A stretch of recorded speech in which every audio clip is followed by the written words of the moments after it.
salaamaaleykum sunu mbokk auditeurs yi ñoo ngi nuyu ku ci nekk ci sa tur ak sa sant ñuy am mbégte ak contentement nekk fii ci seen télévision muy Prestige TV ñëpp xam ko muy émettre à partir de fii ci Thiès wax dëgg yàlla di def liggéey boo xam ne ñëpp d'accord nañ ci tey seen émission ëttub ndaanaan dikkati animé par Samba Ndiaye tey nag ñu am mbégte dalal ay ndaanaan yu mag ndax nag wax naa leen ni ëttu ndaanaan yi artiste comédien musicien taasukat fecckat woykat homme de culture en général képp rek koo xam ne yaa ngi yëngatu ci caada ak leneen loo mën a yëngu doon ci ndaanaan wax dëgg yàlla dinaa la dalal fii ci pencum ci ëttu ndaanaan yi tey nag may dalal des artistes comédiens de talent ñoo xam ne Sénégal kenn du leen laajte ci liggéey bu rëy bi ñuy def xanaa rek ma commencé la présentation sama gan yi may dalal donc à ma droite j'ai monsieur Wally Sène il est artiste comédien ku topp ci Wally mooy monsieur Armand Diouf aussi moom itamit di artiste comédien à ses côtés monsieur Pape Massar Thiam moom itamit di secrétaire général Arcos artiste comédien théâtre sénégalais fii nag à ma gauche ma dalal ci ki nga xam ne ci présentation bi monsieur Abdoulaye Sow ñu gën ko xam ci Seydina kenn du ko présenté muy artiste comédien ki ci wetam mooy monsieur Alioune Aydara moom itamit di artiste comédien di président troupe royukaay bu Thiès ci wet gi monsieur Khadim Richard Ndione di artiste comédien mais aussi di musicien kon mbokk yi présentation baa ngoog ñii ñooy samay gan ñu fas yéene waxtaan tey ci li nga xam ne moo di le théâtre sénégalais le théâtre en général mu nar a nekk waxtaan bu riche waaye bala may dugg rek damay bàyyi Khadim mu doxal tuuti ba ci kanam.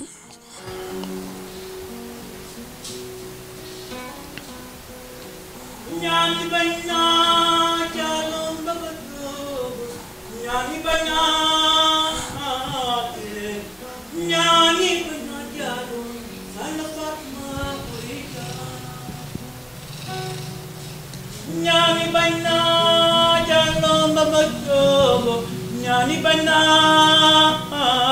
ye nyani bana jalo salfatma urija ninyalo kina kotante la Georgia kuli Giorgio fatfatina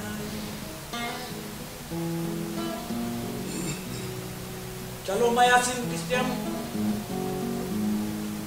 Mudunde barke Jogomai Jalo Sambafal Majuba Le Fouet s'est fait volcan.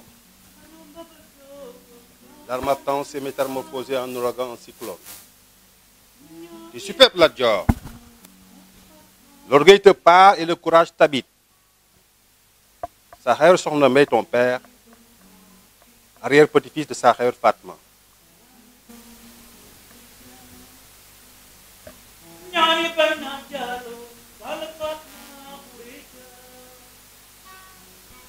La Dior désaltérée de bave de lion et d'ardeur du soleil de midi. La biche ne provoque pas le crocodile dans le marigot.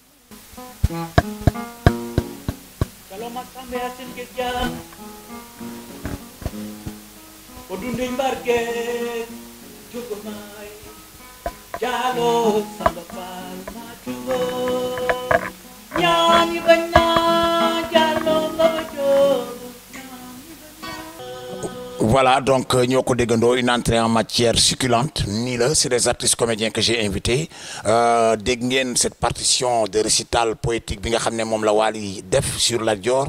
On parle de Diankhène, on parle de Thiès, il est évident qu'on parle de Lat Dior. Mais aujourd'hui c'est le théâtre qui est à l'honneur et j'ai des artistes que j'ai présentés. Donc sans plus tarder je vais lancer une question. Le théâtre nit ñi di ko seetaan bëgg ko théâtre ana lan la sama gars yi lan mooy théâtre. Football xam nañ ko musique nit ñaa ngi koy déglu mais théâtre mooy lan exactement.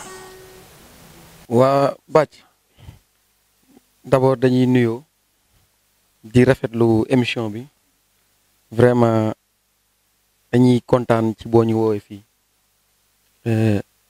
di ñaanal borom kër gi d'abord mu nekk ndaw dëkk Thiès di liggéey gëm fi mu dëkk. yàlla na ko yàlla defal jàmm defal ko sutura li muy yóotu yàlla may ko ci ndam ba ci théâtre boo ko laajtee mën nañ ni di nga am réponse doo am réponse parce que le théâtre c'est la vie théâtre àdduna la lépp lu ñuy jouer rek mooy lu tilim li nekk ci biir kër yi mooy lu baax li nekk ci biir kër yi mooy lu tilim li nekk ci société bi mooy lu baax li nekk ci société bi donc c'est la vie lépp luñ ci wane rek pour yee nit ñi la pour wan leen àdduna pour jàngal leen àdduna jàngalaale suñu bopp ñun ñi koy def parce que aussi setuñu ci waaw ci gàttal man noonu laa ko gisee noonu laa ko jàppee. donc ci gàttal théâtre fonction mooy éduquer yee nit ñi yee askan wi teg leen ci yoon wi nga xam ne mooy yoon wu baax mais yeeg ngeen di yee askan wi bàyyiwu leen yéen ñi nga xam ne yéen ay yee askan wi ci ngeen bokk donc je crois que loolu la noonu nga ko jànge mais théâtre ci bu njëkk dama gis léegi ni ñu koy defee ak bu njëkk théâtre bu njëkk nan la demee woon bu njëkk ci suñu société nan la demee woon avant tey lii am fu ci nekk am nga histoire mais théâtre am na fu mu soqi ko am na nuñ ko daan seetaane bu njëkk léegi gis ngeen ko am na nu mel mais njalbeenam nan la meloon donc c'est une question bu ma posé n'importe qui peut répondre ah waaw nan la meloon tey gis ngeen ni mu mel tey.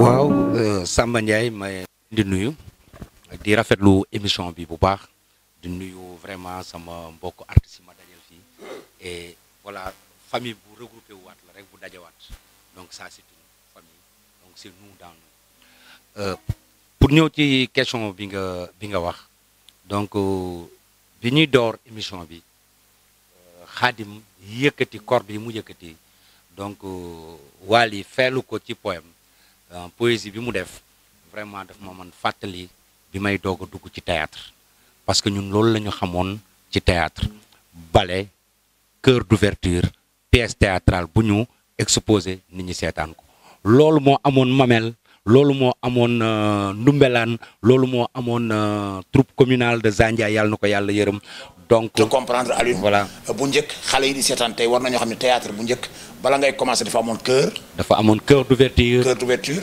am pièce théâtre boo paree nga def pièce am ballet am nga clôturer ak ballet muy maanaam introduction développement conclusion loolu moo amoon bu njëkk kooku mu doon loo xam ne ni c'était typiquement sur les planches ngay ñëw toog soit c'était à l'école ou bien ci ASC yi mu amoon ay compétition nit ñi da nga daan toog jàkkaarloog ñoom boobu télé barewul mais Aliou lan moo la bëggloo théâtre lan moo la ci dugal waaw man théâtre li ma ko bëggloo d'abord daf may fàttali suma benn xarit boo xam ne nii maa ngi moom vraiment dara séparé ñu woon muy Aboubacry Dieng tey kenn gisu ko ci milieu théâtre mais liggéey na lu bari ci man ci côté théâtre voilà parce que moom laa fekk en classe de 6e boobu maa ngi primaire bëgg naa théâtre mais moom ma ci gën a dugal gën ma cee foncé muy Aboubacry Dieng bi ñu nekkee en classe de 6e au CM Amadou Koli Diop voilà boobu. ok donc relaté na un peu historique u théâtre ñoom bañ ciy dugg mais alors théâtre boobu ba ngeen ciy dugg chœur la woon pièce la woon ballet la woon mais en ce moment là lan moo doon nekkoon seen organisation nan ngeen organisé woon est-ce que vous aviez un metteur en scène un directeur artistique un président nan moo nekkoon seen organisation ak li ngeen doon def bëgg ko ban formation ngeen ci amoon ak kan moo leen doon jàppale. merci beaucoup jërëjëf donc maa ngi nuyu sama mbokk artistes yi nga xamante ne ñoom laa bokkal plateau bi di rafetlu émission mais également di la féliciter ci initiative bi dans la mesure où dafay bokk ci li nga xam ne dafay réussir le théâtre delloo ko fa nga xamante ni fa la nekkoon. alors ma bëgg a ñëwaat rek par rapport ak li nga doon wax sànq ci théâtre bi avant ñi ñëw théâtre mën nañ ko percevoir comme benn entreprise liée à la vie sociale parce que représentation boo gis am na représentation boo gis am na cible toute représentation a une cible donc soit muy wax ak ay femmes soit muy wax ak ay xale soit ay góor soit ay jigéen soit ay baykat des choses comme ça donc dans ce cas mën nañ jàpp ni le théâtre n'est-ce pas c'est le miroir de la société maanaam seetu la boo xamante ni da ngay taxaw gis ci sa bopp n'est-ce pas gis ci askan bi donc muy loo xam ne dafay refléter les faits sociaux. Par rapport à la deuxième question gars yi wax nañu ko léegi et c'est important du ma ci ñëwaat parce que bu njëkk ba théâtre dafa amoon mais xam nga lu tax comparaître ko ak li am actuellement jafe théâtre dafa amatul léegi malheureusement théâtre donc théâtre boobu ngeen doon def ci njëlbeen amatul léegi. amatul théâtre moom boobu la amoon te jeex na léegi li am beneen tur lay am. waaw c'est que foofu accès gu ma woon foofu dama doon accès tuuti ci démb soog a ñëw maintenant par rapport ak li am tey. c'est tout juste par rapport ak comparaison c'est-à-dire su fekkee dañuy comparer aussi dañuy comparer loo xam dañ ko teg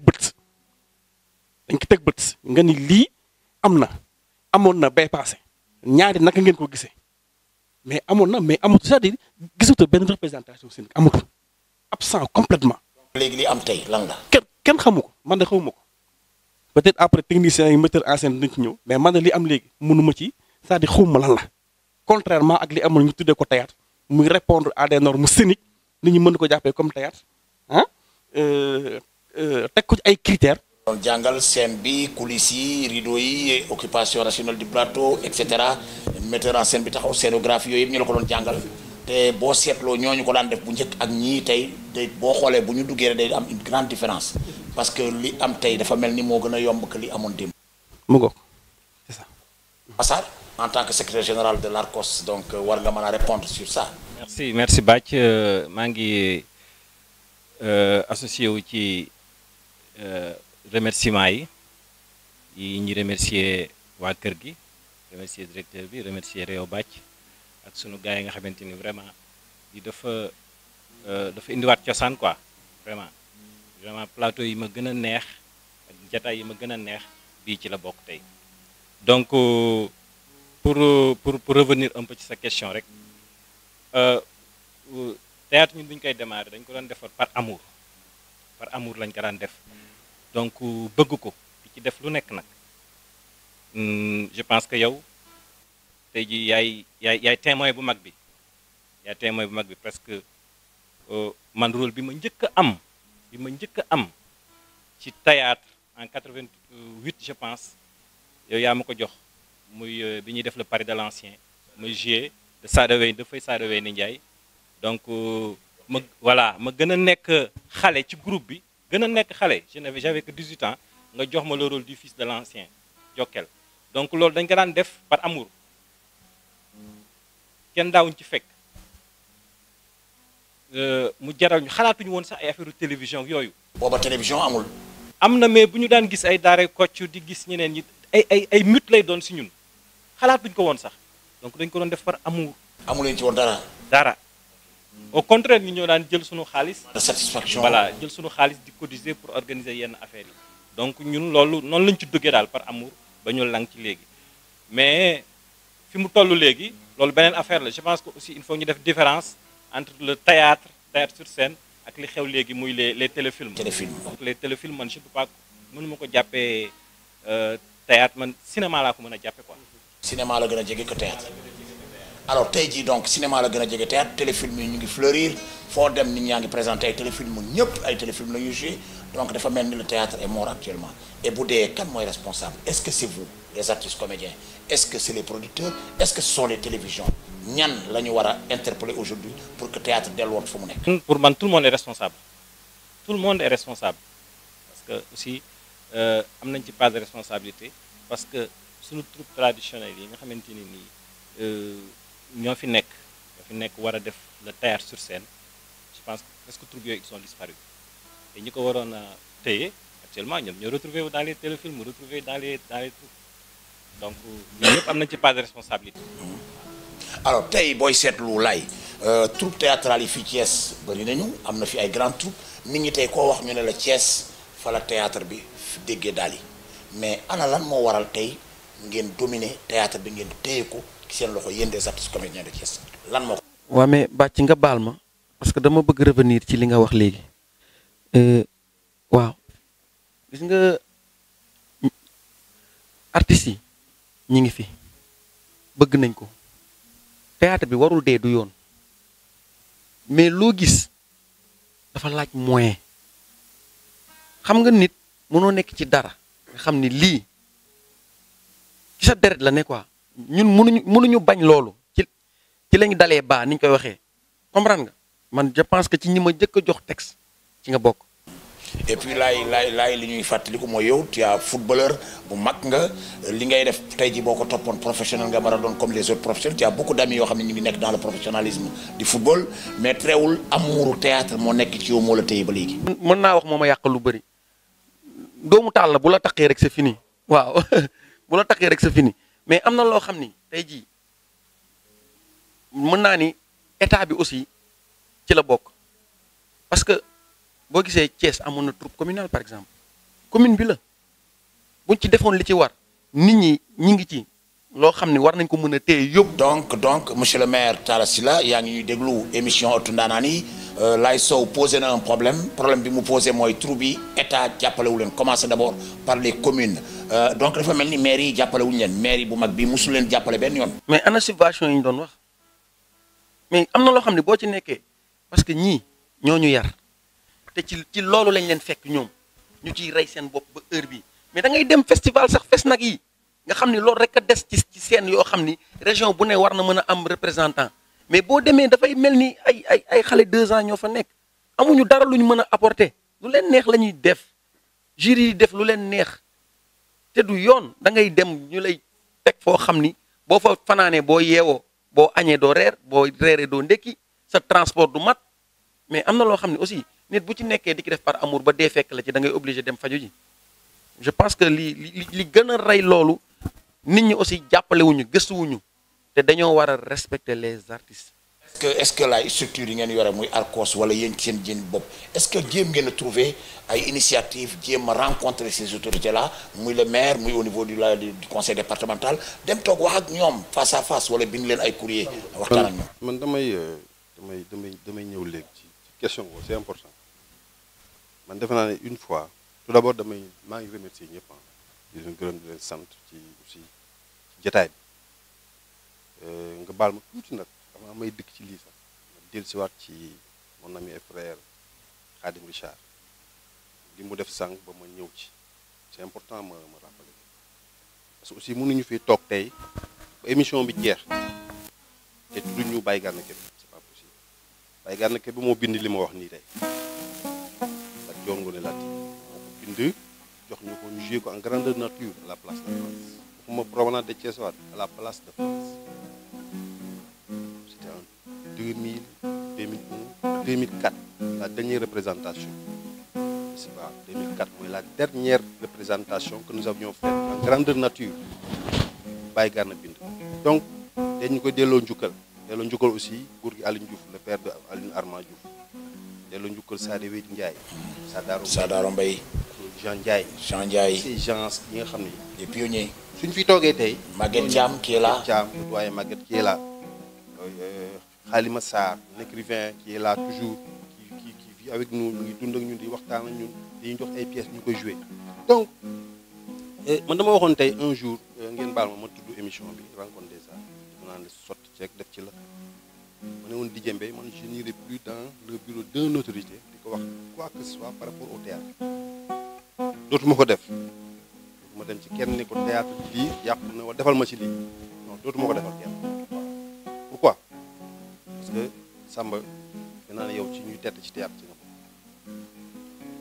si j'aimais le théâtre c'est les mamelles yaa ko dirigé woon daan dem salle de fête théâtre de verdure bi ñu transformé tey def ko état civil il faut interpeller encore le maire Talla Sylla pour qu'il nous redonne notre salle loolu état civil salle de théâtre la théâtre de verdure du théâtre civil loolu du théâtre état civil dañu delloo suñu donc monsieur le maire vous êtes interpellé monsieur Talla Sylla donc monsieur le maire Wali vous êtes interpellé monsieur Talla Sylla qui est un artiste qui est un homme de culture yaakaar naa il va suivre l'émission avec beaucoup d'intérêt et j'espère qu'au sortir de cette émission il va créer une rencontre pour toog waxtaan ak artistes yi jéem a trouver solution waxtaan ak ñoom pour que vraiment ñu xool ñu mën a liggéey ensemble pour que ñii li ñuy ñaxtu mu war ko mën a régler je sais que ça il le fera inchallah Wali. donc c'est vrai ñëwuñ fi pour ñaxtu mais dañ fi ñëw pour wax ay dëgg ay vérité loo xam ne peut-être newoon na si ñun lu yàgg tey peut-être télé bi permettre ñu jàkkaarloog Thiès waaye wax leen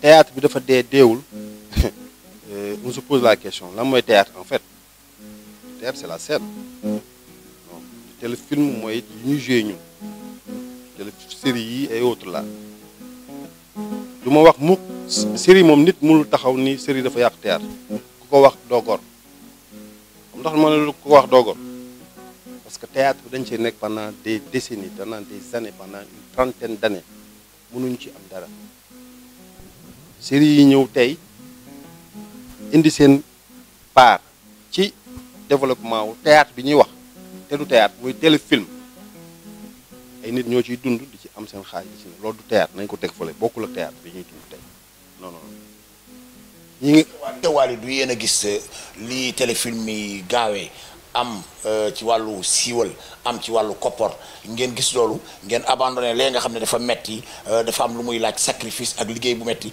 ngeen abandonné ko dem topp sur la facilité est-ce que vous amu leen ci part de responsabilité Wally mais du gaawantu au contraire suñu toogoon tuuti ñu màgget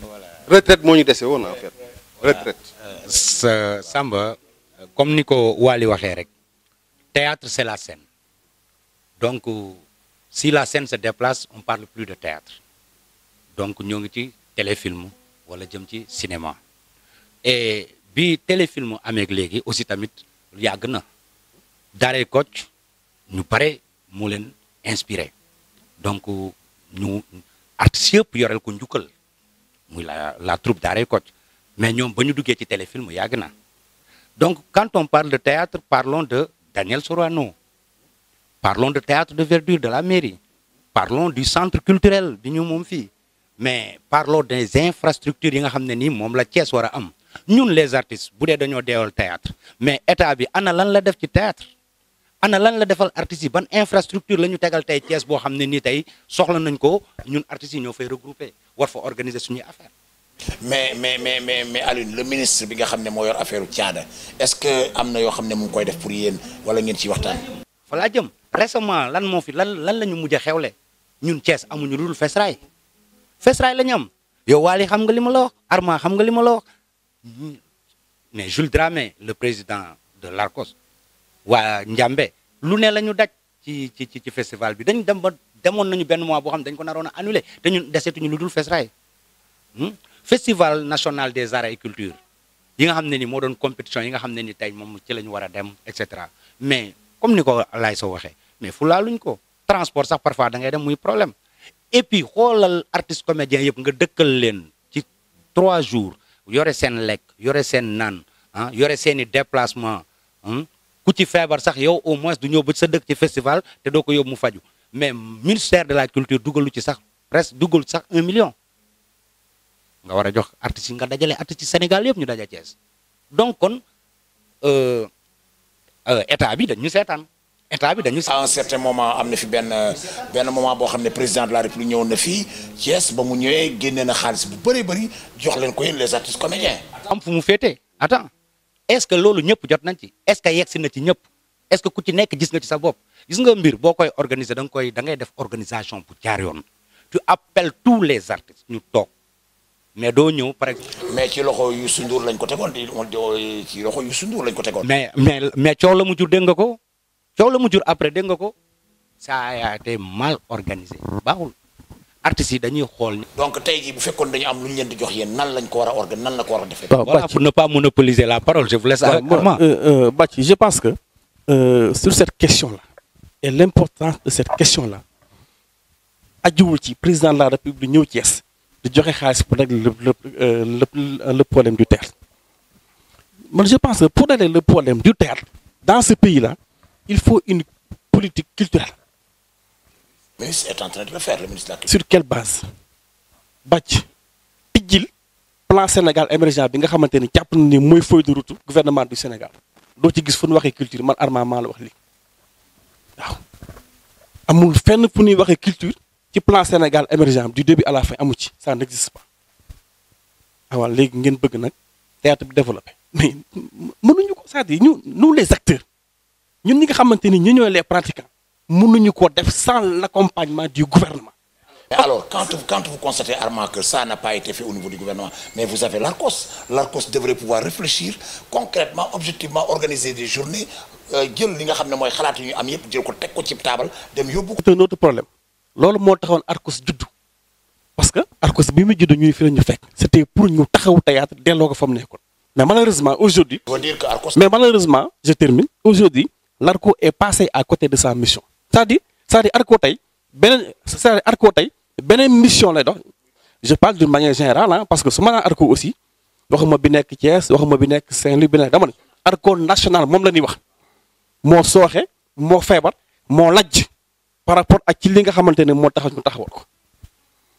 Arcos moo sooxe moo lajj par rapport Arco national xam lu ñu fi nekkee lu ñu def seeni poste lu ñu yóbbu seeni kër. ah attention hein, vous parlez sous le contrôle des. dóorkat yu mag yi ci Sénégal yëpp ñu ngi ci Arco national man Arma maa ko wax dóorkat yu mag yëpp nag. Mesdames, Mesdemoiselles et Messieurs, c'est une émission Ëttu Ndaanaan ñu recevoir tey de grands artistes comédiens qu'on ne présente pas Ëttu Ndaanaan yi Khadim Richard.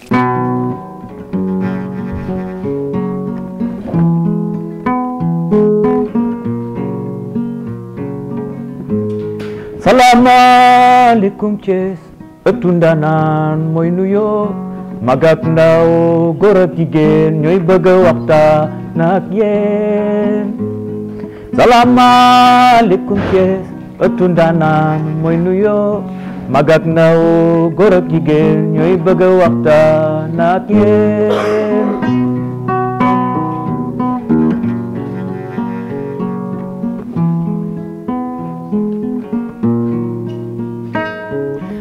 salaamaaleykum Thiès Ëttu Ndaanaan mooy nuyoo mag ndaw góor ak jigéen ñooy bëgg a waxtaan ak yéen. voilà Ëttu Ndaanaan yi donc góor ak jigéen mag ak ndaw ñun ñooy nuyoo alors am na loo doon yëkkati Khadim par rapport ak li nga xam ne moom la ñuy wax sax. lu bari dafa jàll parce que dama bàyyi sama naataango. mais bala may lay jox sax nga continuer ak gan defaak si ngeen may ma tuuti ma dalal ko muy notre ami notre doyen Baye Cheikh Seck Baye Cheikh bismillah soyez le bienvenu voilà soyez le bienvenu Baye Cheikh. voilà mon cher mes respects ça va bien gis nga prenez place Baye Cheikh fële ci kanam noonu voilà très bien xanaa da nga soxna si moo la wala ok. sànq da nga def tour de table wax fi théâtre jógeek léegi te ndaanaan ñi nga fi teg ñëpp dafa am école bu ñu jaar muy théâtre sur scène parce que ku fa jaarul en général boo demee ci téléfilm sax da ngay am lacune te loolu mooy école ba formation ba foofu la nekk ndax ñun dañ doon baax sax ci tali yi nii di kii man mii di wax ak yow nii bu mu la waxee ne man maa affilié Ngalam pour moom mu participer ci nawetaan parce que boobu amoon nañ joueur amoon nañ lépp mais xaalis la ñu amul troupe théâtrale Ngalam laa jël di ci jouer mu génnee xaalis pour équipe bi affilié loolu man maa ko def ak ay Ngalam bon c'est dommage que tey jii théâtre bi bu dul téléfilm yi pour gars yi organiser problème la bokkul ak musicien boo xam ne bi da ngay ñëw gàddu organiser. est-ce que yaakaaroon ni pour promouvoir le théâtre il serait temps que au niveau des ASC les associations sportives ñu promouvoir domaine culturel bi taxawal théâtre au niveau des écoles des établissements scolaires secondaires ñu def ay compétitions théâtrales loolu du tax ñu relancer waat. mais formation boobu il faut bàcc mu ñëwaat bu ñu bëggee am ay talent parce que foofu la talent yi doon génn nit ki mënoo loo doon taalibe mënoo doon sëriñam bàcc. mais bàcc man am nga foo tudd léegi fu ma foo xam ne il faut ñu taxaw ci tuuti tu as parlé des ASC non c'est des AS. des AS associations sportives. le C c'est pour nous ñu ñoo ko moom dama leen koy wax chaque fois nañ ma ci mere moomuñu C bi je l'ai dit l'autre jour bi ñuy def subvention à la mairie de Thiès Nord. ah les subventions dañ koy jox les AS. sportives et culturelles. ah donc chaque année dañ leen di jox. Nord remet des subventions aux ASC. aux AS et aux associations culturelles. aux associations sportives et aux associations culturelles def naa 2 années yëpp joxe nañ ko waaw man mi yéen mbaar am ngeen. mi personnellement une année woo nañ ma ji en tant que responsable du cercle du Kayor remettre moi une subvention waaw. et vous Alioune Alaye. donc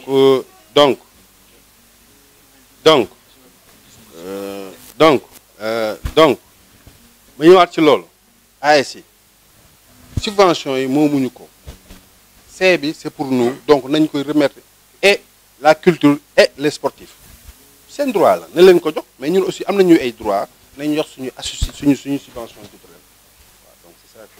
Baye Cheikh yaa ngi soog a agsi, tu viens de prendre le train en marche. Je ne voudrais pas que vraiment ma romb la noonu tey li ñu tax a jóg mooy waxtaan ci théâtre def nañu un peu générique historique waxtaan démb ci théâtre fi ñu dooree ku ci nekk fa nga ca commencé fa nga ca tolloon ak tey fi nga xam ne fa la théâtre bi toll waxtaan nañ ci en grosso. Baye Cheikh bu ma doon laaj en quelques mots théâtre bi tey sa gis-gis ci nan la demee ndax mu ngi dox wala doxul.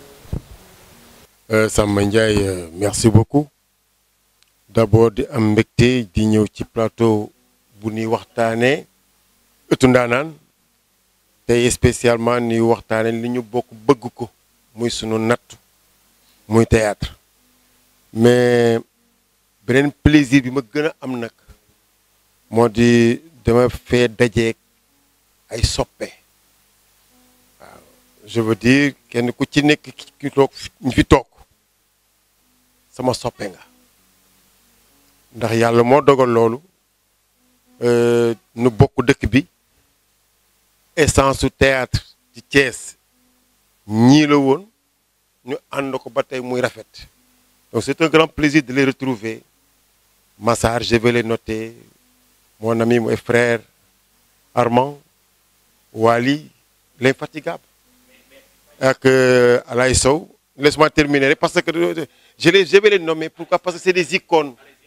Je ne vais pas perdre du temps, mais Aïdara et mon ami Khadim, je vais les nommer. Pourquoi? Parce que Thiès amul ñu dul ñii amul ñu ëpp ñii.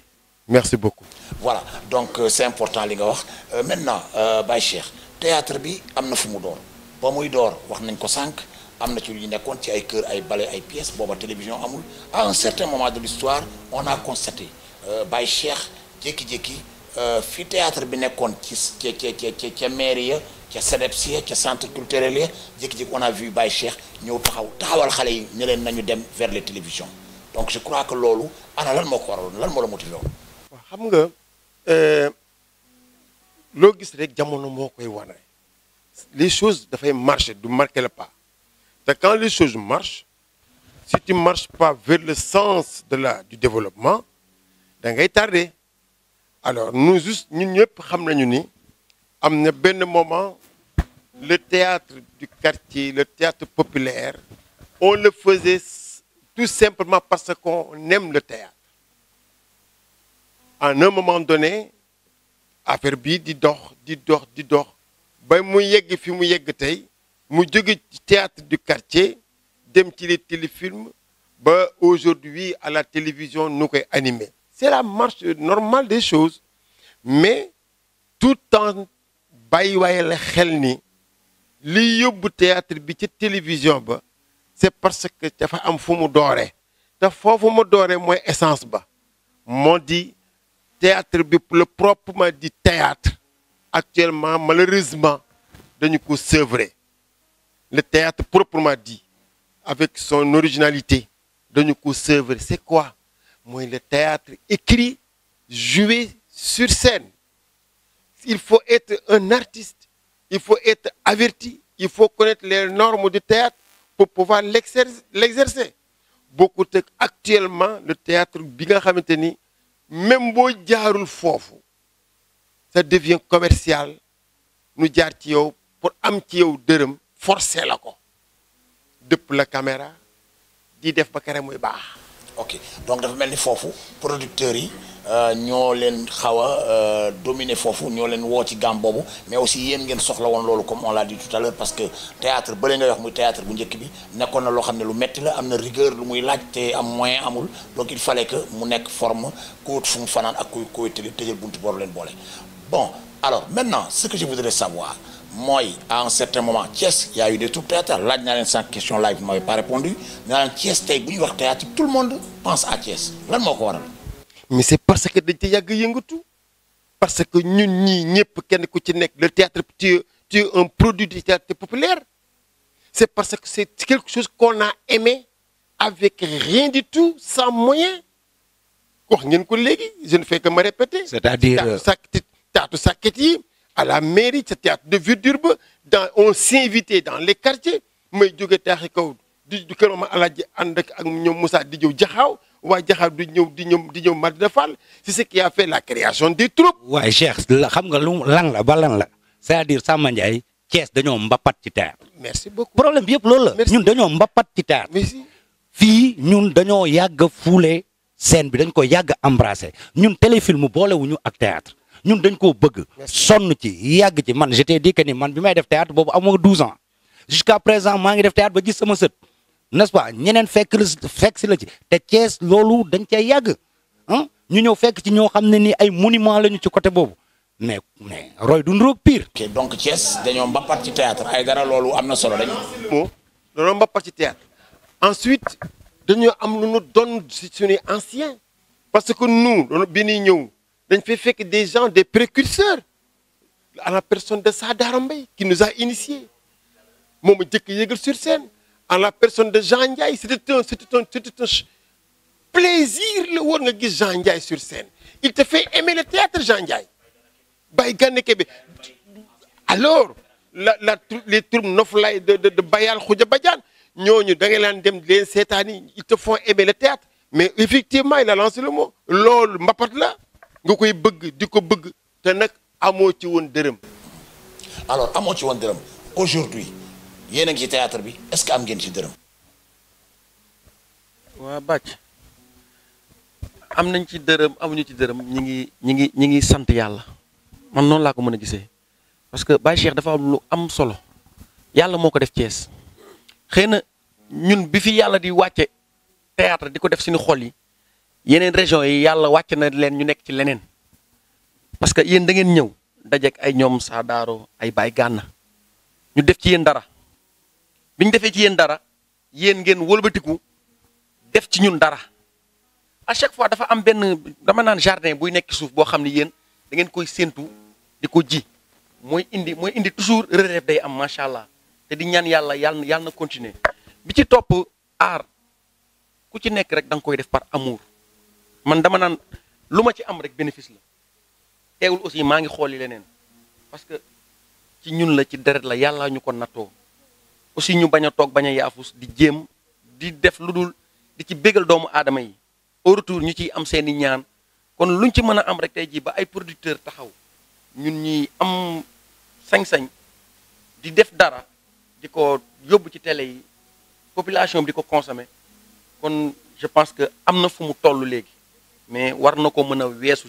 ok alors Laye j'ai constaté aussi ci ba tey que chaque fois vous faites les mêmes choses bu Korité jotee chacun parle de sa Korité pièce bu Korité bu koor jotee ku nekk def sa koor finalement ça devient monotone ça c'est du théâtre typiquement commercial on a l'impression que c'est une course que vous faites vers les télévisions avec la complicité des télévisions bien sûr pour que vraiment ngeen am ci gain te des fois sax dañuy gis dans les prestations on voit que des fois la religion un peu est touchée et des fois ça permet am na ci ay imam yoo xam ne ak oustaz dañuy kaas naan way nañu bàyyi théâtre bi ñuy def di imiter diine géeg yooyu yëpp alors tous ces trucs là yéen ban analyse ngeen ci am.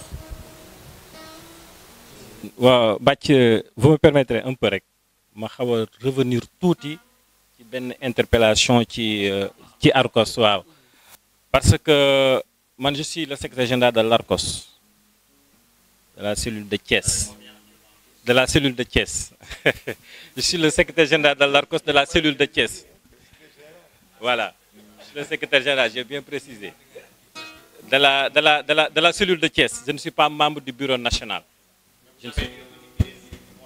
waaw non après on va dina ci dellu si quoi cellule de Thiès je ne suis pas membre du bureau national mais sànq bi nga interpellé la mission de l'Arcos ndax ñu ngi dem ci autorités yi ainsi de suite mais ku ci nekk ak sa mission ñun en tout cas Arcos de Thiès suñu mission fondamentale moom mooy la formation Arcos de Thiès c'est la formation ñun ci lu ñu miser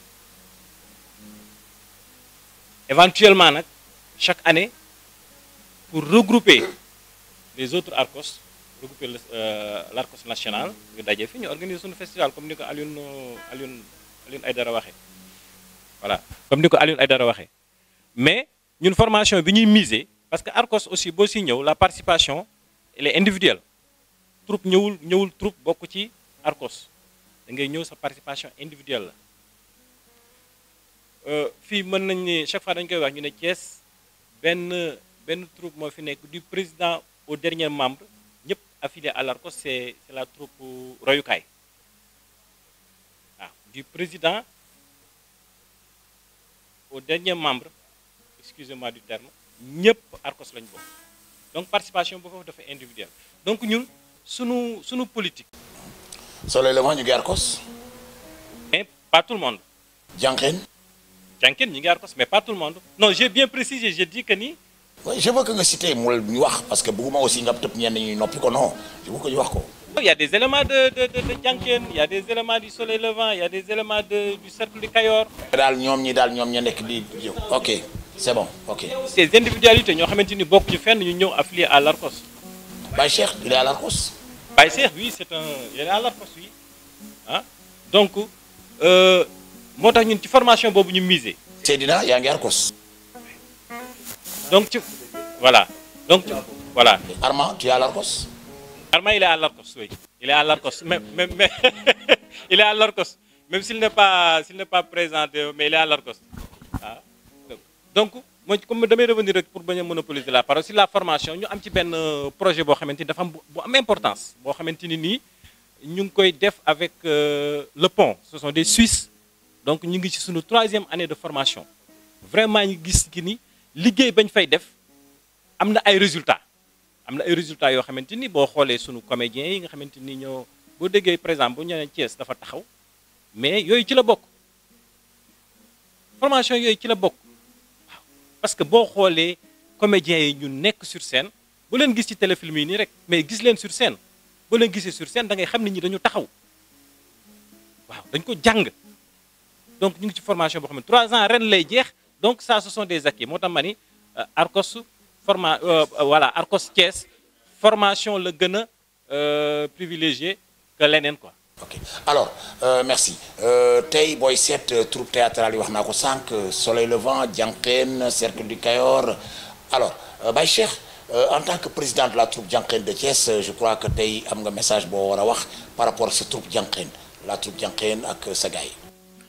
Bon, je ne suis pas le président de la troupe Diankhène. C'est Niamé Sène qui est le président de la troupe Diankhène. Mais vous êtes dans la troupe Diankhène. Au fait, oui, je suis oui. C'est une vieille histoire. Je ne veux pas y revenir. Je n'aime pas y revenir. C'est une page qui est tournée. Je fais mon solo. Non, c'est moi qui ai créé Diankhène. C'est-à-dire que je ne veux pas revenir sur ça. Je demande un peu de ne pas y revenir.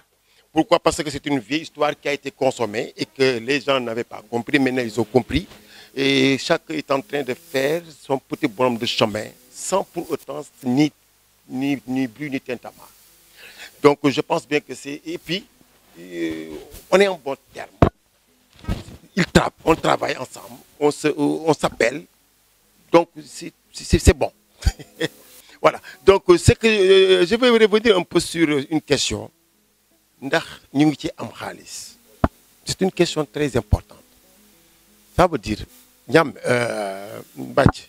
amul looy def ci àdduna man boo xoolee sama cursus hormis sama profession enseignant 40 ans nga def ko ci art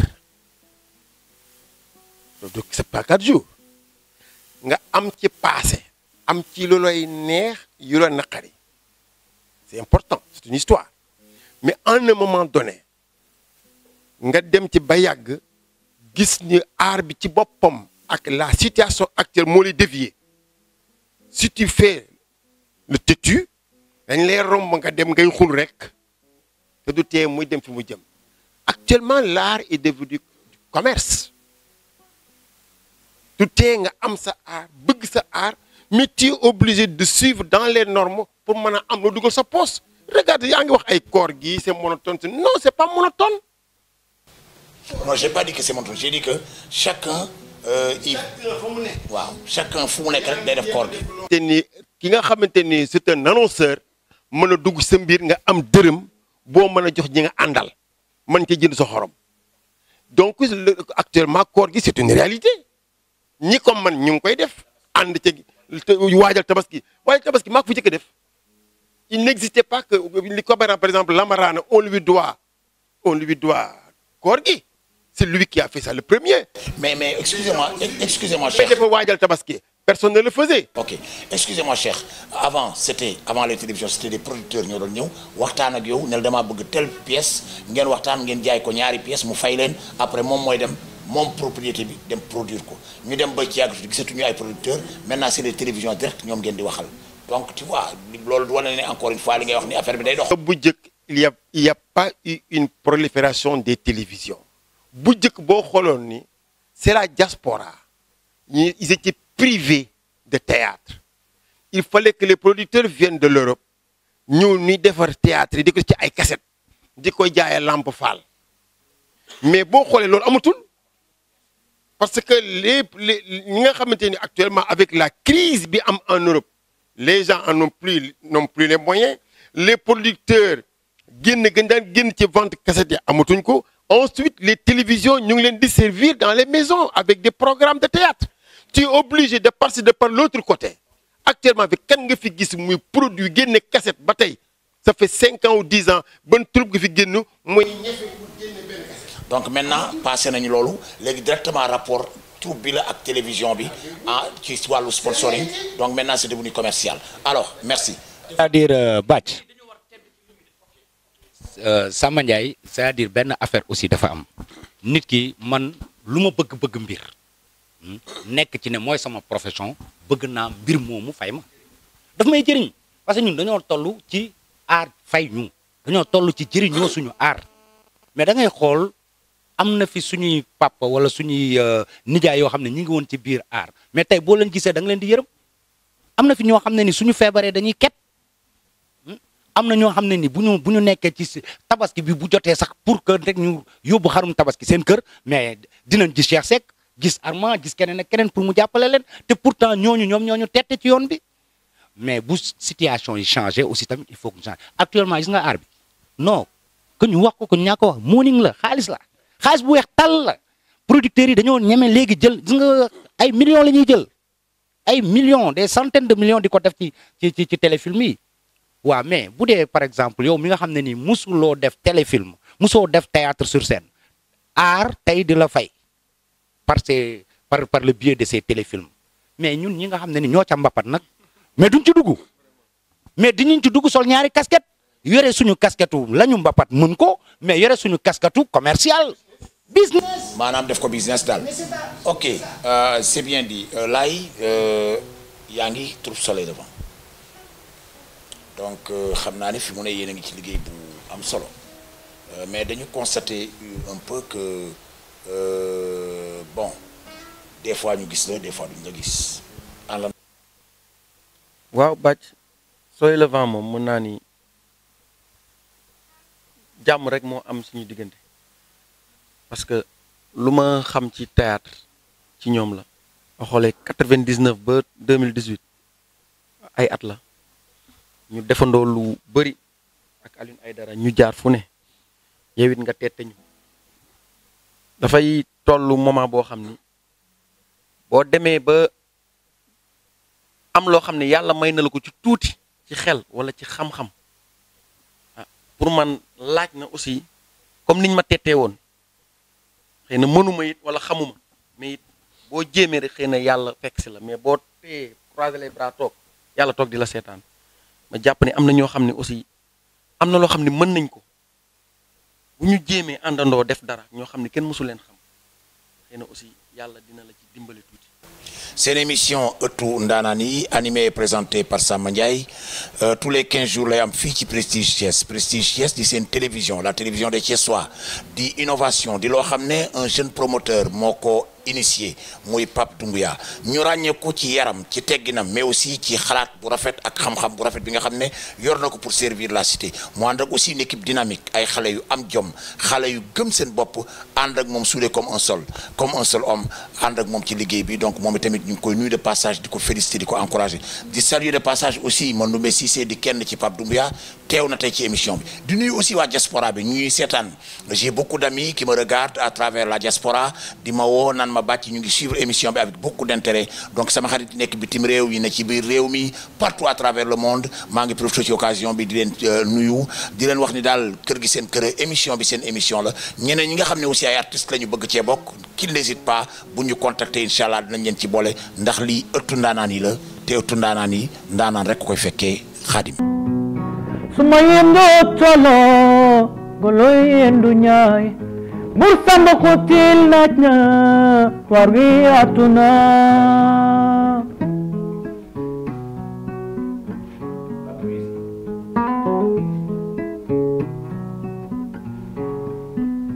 bi ñuy woote le changement trouver notre subsistance il nous faut travailler sans repos mais plutôt que tu courbes le dos mieux vaut que tu courbes la tête. De la canne, on tire le sucre a sucré le café. De la canne, on tire le sucre a sucré le café. C'est quel sucre me paraît plutôt sucré avec du fiel.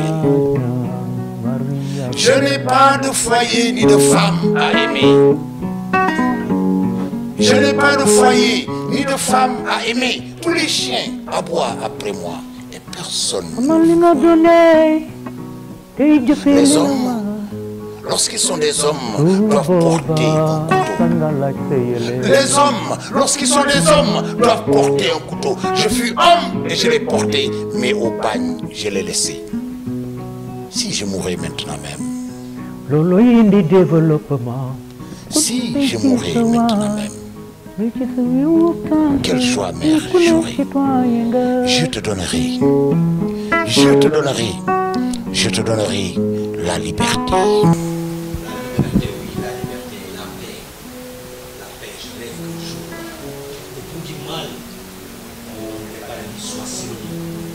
Que la paix domine la guerre et la haine, l'unité et la guerre soient objet d'apostasie éternelle. Je rêve que le concert des nations, ni de Rosaire, ni de Soudou, égrène, ni de l'unification. Et qu'il faut mieux aussi les liens à Dieu. Oui, qu'on soit toujours prendre à l'autre toujours, mille visages et les cendons lui ont à jamais. C'est fini de gêne et que l'image puisse préserver la vie. Mais qui dira l'histoire alors, qui la dira au compte des veilles.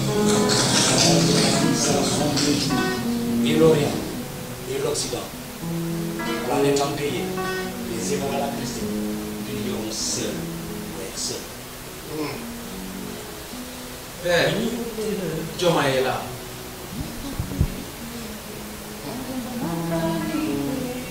À quoi penses-tu, Madiodio, notre nouvel allié? Qu'attendez-vous de la France, fidèle à ses alliés, respectueuse de ses engagements? Qu'elle m'aide à retrouver mon trône? Comment avec la Dior, le jeune prince fougueux? La France s'est consentie des sacrifices. En retour, elles exigent d'eux la fidélité, la loyauté. Le roi Faidherbe, brillant officier du génie, le rappelait assez souvent. Rappelez-nous, capitaine Chauvet, les nobles intentions de la France. Humanisée, émancipée, aux négresses vouées au sublime des lobes. Généreuse visionnaire, elle les libérera partiellement. Vive la France! Demain, sur la route de l'honneur, le sang guéloir de mes ancêtres, inébranlable, incorruptible, qui coule en vous, et que vous m'avez transmis. Je vous ramènerai ma intense enthousiasme. Dilatera mon orgueil, me poussera vers la grandeur et me hissera au-dessus de toute faiblesse. Père, mon sacerdoce, Ton sacerdoce, ce sera de devenir un symbole pour les générations futures. J'y vais! Et je Bireux, méfiez-vous du salif corrompu. Tu es la terre qui l'abrite et qui le nourrit. Méfiez-vous du serpent qui somnole dans la babouche quand descend le crépuscule. Massar, j'ai initié des générations bien avant vous. Je converse avec les djinns à midi sous l'ombre des tamariniers quand se reposent leurs femmes. Je vous apprendrai à déchiffrer le message du dragon aux écailles de feu et à la langue de liane en flamme. Déjà, avant même que le monde ne soit ce qu'il est devenu, j'étais souffle fécondateur. Mon regard jette des étincelles et brûle la case de mes ennemis.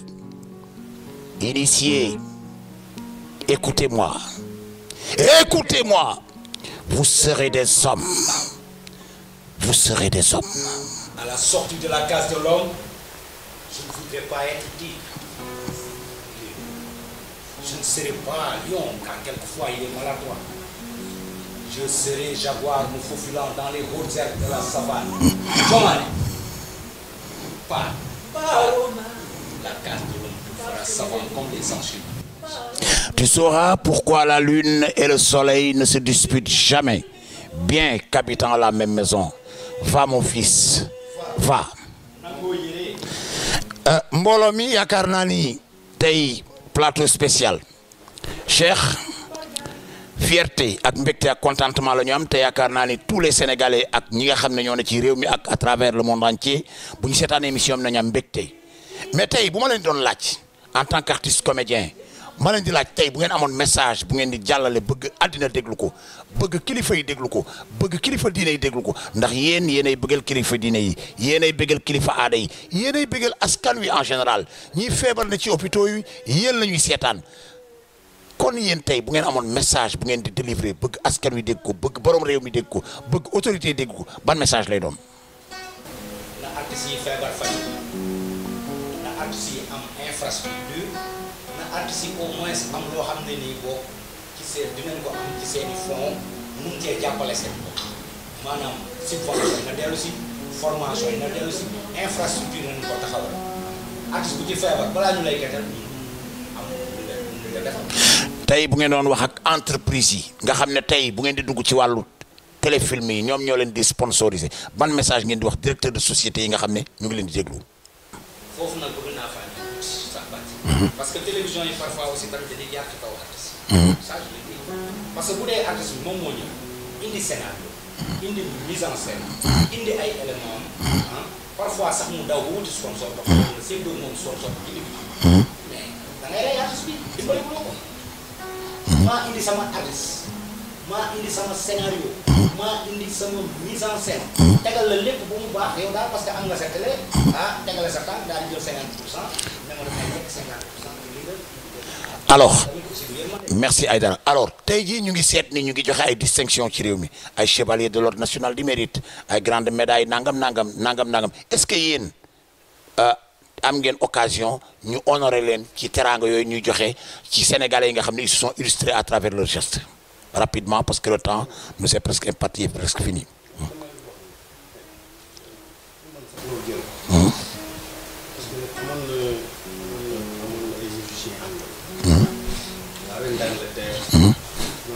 popularité sonn noonu am popularité tournée mondiale xaalis bu bari ren d'Angleterre boo leen ba ñu ñëw ñu leen jox ay distinction ay médaille ñu jël médaille ñu jël ko takk ko teg ko seen tànk takkul ko seen dënn seen tànk lañ ko takk ko xamal ni ko lii suñu ko amee tey suñu tànk moo tax suñu toxalin moo tax mais da ngeen ñu bàyyi ba ñuy bëgg a dee tey nga ñëw di ñu jox ay médailles donc je dis que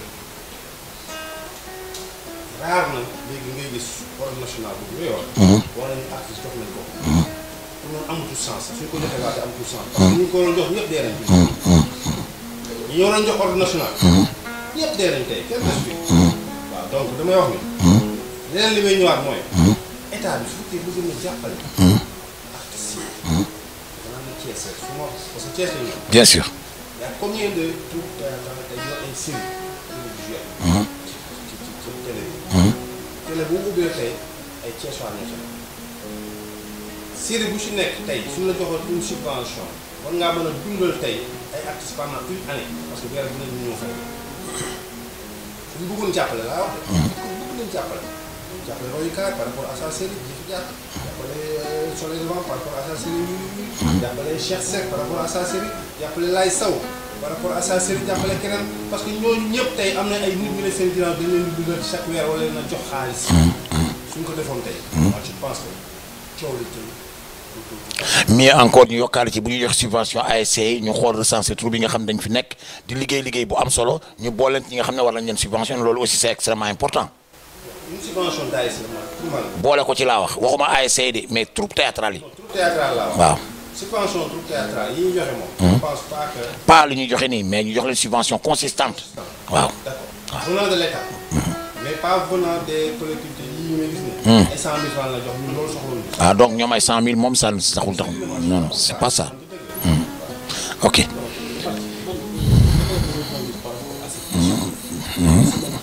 xam naa nag ma fàttali rek ni temps bi ñu dese bëreetul donc ñu accéléré. Ce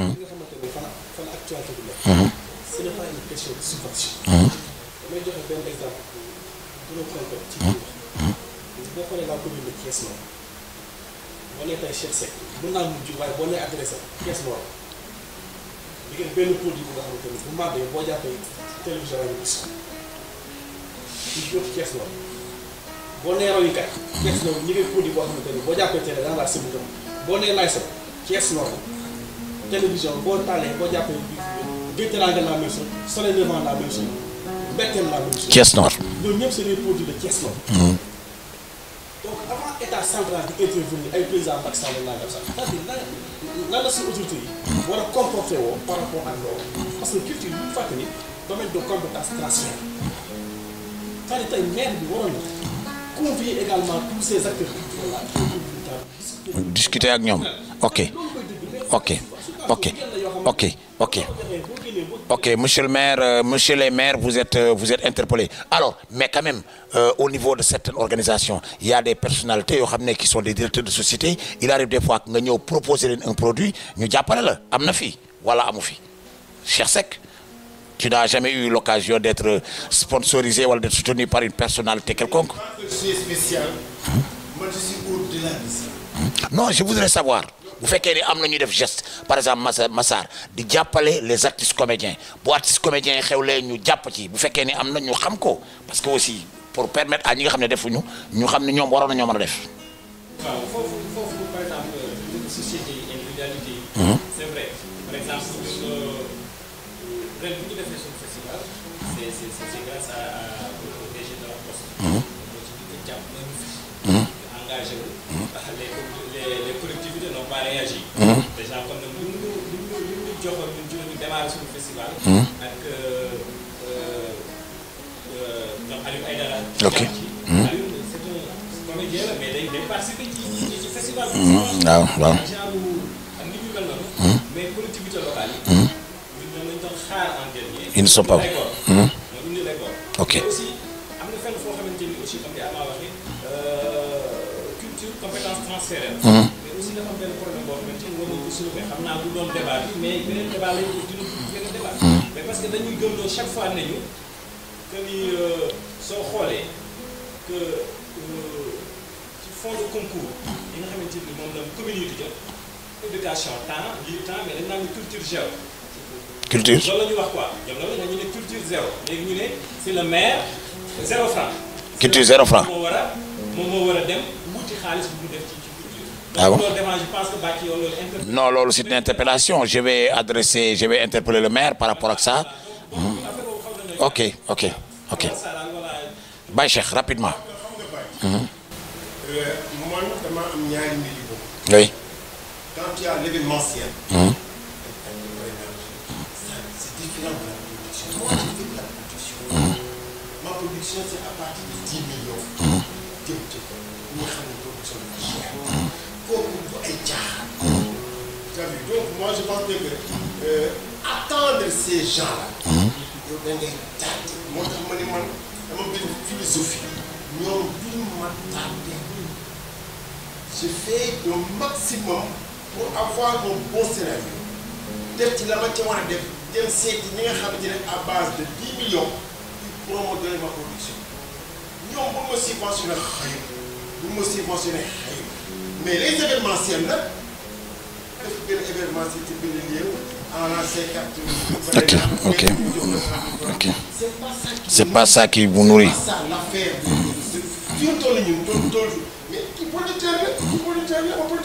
Mais pourtant on a organisé ici un festival du Kayor. Un festival du Kayor. Thiès Ray. Thiès Kaay, waaw Thiès Kaay. Oui. Ça c'est la mairie qui l'a organisé. Mais je crois que vous en avez bénéficié.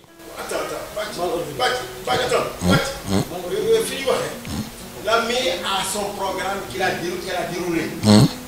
Ça c'est production par rapport à l'AISAN qui veut faire une production proprement dite. Ok. Ok. Bon, li ma mën fi terminer. Oui. Gis nga def jaar léegi tout de suite. Ça m'a fait pleurer. J'ai vu, tu avais les larmes aux yeux. Pourquoi? Je l'ai vu. Ñi seetaan. Bu ñu seetaanee dina xam ne lii mooy crème. Ñii li ñu nekk taw. Dañ ko namp. Texte bii ngeen di génn. Ça fait 25 ans mu ngi dans vos plateaux. Bu ñu yaakaar nañ ko kër doog a ñëw fi. 25 ans derrière. 30 ans derrière, vous avez ce texte dans vos poitrines. Ouais. Cela veut dire que nous, que maire Bignou, que Macky Sall, le président de la République, le ministre de la Culture, nous, on est sobornés. On le vit. C'est là, on le vit. Et nous en félicitons parce que nous qui avons au moins satisfaction. Voilà. Ligne d'une filet. Quand on recommande à faire, personne ne peut pas le payer. Donc je pense bien que source du munif, jamono day dox. On tend vers un développement de la culture. dafa laaj ay moyens. bu ñu dem ci bureau kenn di ko taxawal. ndax weesu na lool. te liggéey nañ ci réew mi ci wàllu art ak culture bi mu jàppale. su fekkee ni ñoom gisuñu loolu. mais yàlla jógu fi. yàlla jógu fi. yàlla jógu. mais on continuera à travailler. Voilà. xewul démb. waaw. fi def itam ci kàttanu yàlla ñu ngi fi. mbénteel xewul démb. ay moyens ko def ay nit ko def. ak juróom ñeneen ak yeneen ak yeneen. donc je pense que nit ñi nanu xool environnement bi xool ñi liggéey. xool fi ñu teg seen tànk ñu jàppale ñu.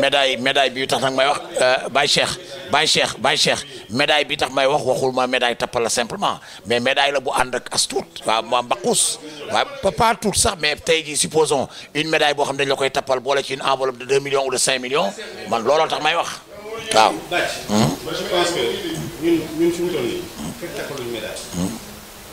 décidé ci 2018. un jeune Thiessois jeune xale. ñun mag ñi ci théâtre bi tey. gis nga yóbbu ñu Sams Prestige. ñu am ay garab yu dox. oui. foofu laa bëggoon ñëw. merci. yóbbu ñu Sams Prestige. saggal ñu jox ñu xaal jox ñu yére jox ñu sol. donc loolu. amul médaille man nit mënatuma jox médaille bu ma soxla. merci Waly foofu sax moo taxoon may wax parce que boo gisee ma ni médaille taxul médaille chevalier de l'ordre national du mérite d'accord loolu c'est le mérite mais médaille mooy teraanga joo xam ne peut-être ñu defal leen ko mu am lu mu àndal loo xam ne bu ñu la ko joxee nga mën ci gis sa bopp. alors donc loolu ci cadre boobu taxoon may wax maintenant pour def un peu une transaction par rapport ak moom li mu def parce que il a eu le mérite. de voir que théâtre bi am na ñoo xam ne ñoo ko téye woon démb ak barki démb mu teral leen man mii di wax ci laa bokk donc vraiment loolu mënuñu ko dul bàyyi ko ak yàlla parce que ku xalaat sa démb xool ñi nga xam ne ñoo la jàngal nga dem delloo leen njukkal kooku nit rek moo koy def loolu nag ko def defal nga ko kóllëre mais yàlla mi nga xam ne mooy am fooy moom rek moo lay fay. alors mesdames, mesdemoiselles et messieurs yaakaar naa ni notre émission tire à sa fin voilà bëggoon nañu vraiment temps bi moo ñu njat bëggoon nañu vraiment gën a wax mais waxtu wi dab nañu may remercier bu baax a baax samay ganu tey ci ëttu ndaanaan yi ñu doon waxtaan ci wàllu théâtre nag wax ko lu jeex bés bu nekk rek dafa am yeneen yu ñu ciy wax monsieur Waly Sène di artiste comédien monsieur Arma Diouf moom itamit di artiste comédien monsieur Pape Massar Thiam secrétaire général Arcos artiste comédien théâtre sénégalais monsieur Cheikh Seck Baye Cheikh Seck moom tamit di artiste comédien monsieur Abdoulaye Sow Seydina di artiste comédien monsieur Aline Aïdara artiste comédien comédien président troupe royukaay du Thiès monsieur Khadim Richard Ndion moom itamit di artiste comédien musicien moom itamit teewoon ci émission bi may remercier bu baax a baax équipe bi nga xam ne moom la àndal muy équipe technique bi commencé ci le cadreur yi Myriam Diallo Malick Diouf Papa Sow Seck Ndaanaan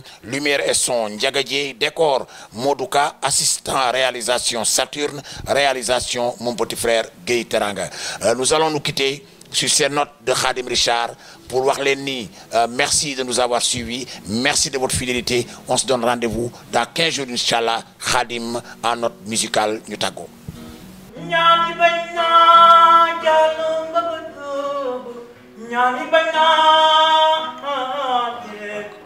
ñaani bañ naa jàllu sala fatma urika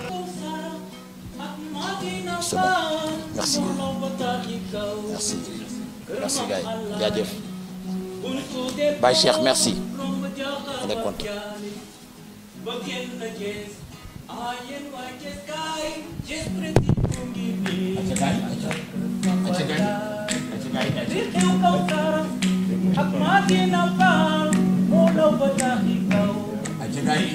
Aja